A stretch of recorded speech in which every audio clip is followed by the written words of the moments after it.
হঠাৎ করেই রাজধানী ঢাকায় শিবির আর শিবির, হাজার হাজার শিবির রাজধানীতে বিক্ষোভ মিছিলে ফেটে পড়েছে। তারেক রহমান ছাত্রদলকে কঠিন বার্তা দিয়েছে, শিবির রাজপথে নেমে গেছে। দর্শক, অলরেডি যা ঘটেছে, শিবিরের লোকজন বেশি আহত হয়েছে। ইনস্পাইট অফ দ্যাট, ছাত্র দলের বিরুদ্ধে শিবিরের বিজয়, ছাত্র দলের পরাজয়।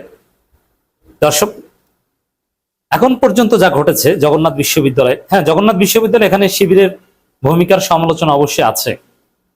যখন ভিপিজিএস কে মেরে ক্যাম্পাস থেকে বের করে দিল, তখন ইনস্ট্যান্ট অপ্রস্তুত ছিল তারা দাবি করছে। তারপরও শিবিরের যে শক্তি, শিবির যে সুশৃঙ্খল সংগঠন, তাতে ইনস্ট্যান্ট প্রতিরোধ প্রত্যাশিত ছিল।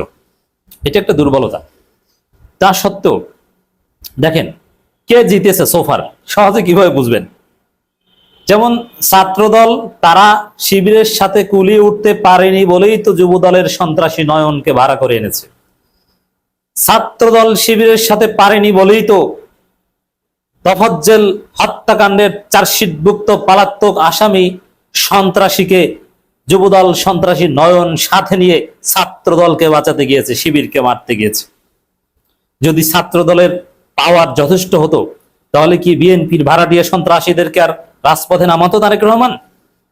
এই পয়েন্টেই তো ছাত্র দলের পরাজয়, এই পয়েন্টেই শিবিরের বিজয়। ঢাকা আলিয়ায় শিবির ছাত্রদল সন্ত্রাসীদেরকে ক্যাম্পাস থেকে বের করে দিয়েছে, এটাই তো বিজয়। আর জগন্নাথ বিশ্ববিদ্যালয় কোনো আবাসিক এলাকা না, ওখানে সাময়িক সময়ের জন্য বের হয়েছে, কালকে সকালে আবার আসবে।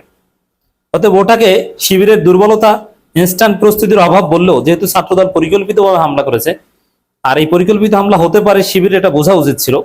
তারপরও শিবির সাময়িক সময়ের জন্য বের হয়েছে, কিন্তু আগামীকাল আবার ক্যাম্পাসে ঢুকবে। অবশ্যই ভিপিজিএস ক্যাম্পাসে ঢুকবেন, পূর্ণ শক্তি নিয়ে ঢুকবেন, কেউ ঠেকাতে পারবে না। এরপরে আমরা দেখেছি যে ঢাকা বিশ্ববিদ্যালয়ে ছাত্রলীগের নাসির, এরা অল্প কিছু লোক নিয়ে মিছিল করছে। জগন্নাথ বিশ্ববিদ্যালয়ের ছাত্র দলের সন্ত্রাসীরা কিছু অছাত্র এবং টোকাই এবং নেশাখোর ডেন্ডিখোর নিয়ে মিছিল করছে। আর শিবির বায়তুল মোকাররমের উত্তর গেট, গোলাপশার মাজার, পুরো গুলিস্তান এলাকা, ঢাকার একটা অংশে হাজার হাজার শিবির রাজপথে নেমে তারেক রহমান ছাত্র দলকে হুঁশিয়ারি দিয়ে এসেছে। দর্শক, এবং শিবিরের যে আত্মবিশ্বাস যে আমরা যদি পাল্টা প্রতিরোধ গড়ে তুলি, ছাত্রদল পালানোর সুযোগ পাবে না।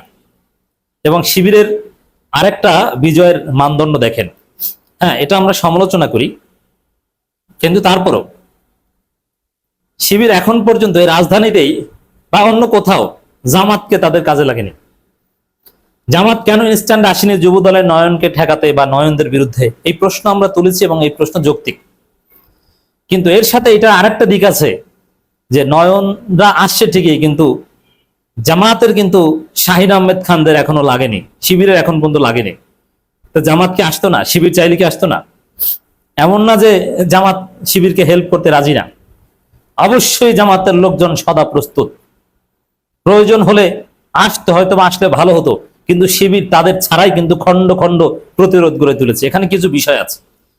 ছাত্রদল সন্ত্রাসীরা ক্ষমতাসীন এবং পুলিশ তাদের পক্ষে, বিশ্ববিদ্যালয়ের প্রশাসন তাদের পক্ষে। যেমন জগন্নাথ বিশ্ববিদ্যালয়ে আপনারা দেখেছেন, বিশ্ববিদ্যালয় ভিসিকে বারবার ছাত্র প্রতিনিধিরা বলেছে যে আপনারা আসেন, আপনাদের সন্তানদেরকে মেরে ফেলছে, কিন্তু তারা বের হয়নি। তারা ছাত্র দলকে হামলা সুযোগ করে দিয়েছে। যে হামলা শেষ হয়েছে, তারপরে তারা এসেছে। পুলিশ হামলা থামায়নি। এরপরে জগন্নাথ বিশ্ববিদ্যালয়ের অথর্ব শিক্ষক সমিতি আওয়ামী পাঁচাটা দালালদের মতো বিবৃতি দিয়েছে, যেরকম আওয়ামী দালালরা ছাত্রলীগের সমস্ত সন্ত্রাসকে বৈধতা দিয়ে বিবৃতি দিত, ওইরকম জগন্নাথ বিশ্ববিদ্যালয়ের ছাত্র সংসদ একটা কলঙ্কজনক অধ্যায় রচনা করেছে শিক্ষক সমিতি। তারা ছাত্র দলকে দায়ী মুক্তি দিয়ে শিবিরকে দায়ী করে বিবৃতি দিয়েছে। অথচ ছাত্র প্রতিনিধি, নির্বাচিত ছাত্র প্রতিনিধি, বিশ্ববিদ্যালয়ের নিয়মিত শিক্ষার্থীদেরকে অছাত্র, বহিরাগত এবং ডেন্ডিখোররা এবং টোকাইরা হামলা করেছে, এ বিষয়ে শিক্ষক সমিতি কোনো কথা বলেনি।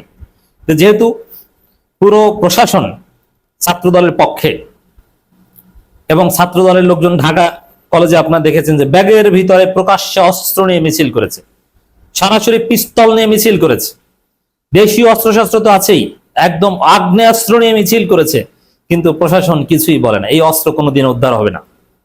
ক্যাম্পাসের ভিতরে বহিরাগত ডেকেন, এটা কত বড় অন্যায়। বিশ্ববিদ্যালয় প্রশাসনের মেরুদণ্ড থাকলে তারা এর বিরুদ্ধে অবস্থান নিত। তো যেহেতু প্রশাসন ছাত্র দলের পক্ষে, এ কারণে শিবিরের প্রতিশোধটা হেকমতপূর্ণ হওয়াটা উচিত এবং হেকমতপূর্ণ হয়েছে।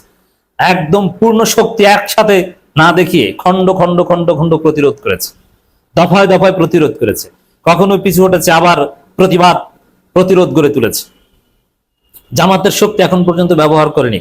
ওস্তাদের মায়ের শেষ রাতে কেউ কেউ বলছেন যে মায়ের হবে কিন্তু কোনো কথা হবে না, তা জামাত কিভাবে খেলবে এটা টের পেতে দিবে না। জামাত একদম বিএনপি সন্ত্রাসীদের মতো প্রকাশ্যে নামলে হয়তো পুলিশ অ্যাকশনে যেতে পারে, যার ফলে জামাত এখানে কৌশল করছে।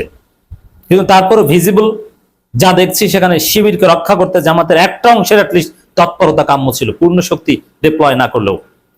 তো দর্শক, শিবির ঢাকা মহানগরী তারা বায়তুল মোকাররম এলাকায় যে বিক্ষোভ মিছিল করেছে, সেখানে যে পরিমাণ শিবির উপস্থিত হয়েছে, তাদের যে বডি ল্যাঙ্গুয়েজ, তাদের যে বার্তা, আসিফ আব্দুল্লাহ, সিবগাতুল্লাহ, শিবিরের অন্যান্য নেতারা যে বার্তা দিয়েছেন, তার অর্থ শিবির কোনো ক্যাম্পাসের 1 ইঞ্চি মাটিও কোনো সন্ত্রাসের জন্য ছাড় দিবে না।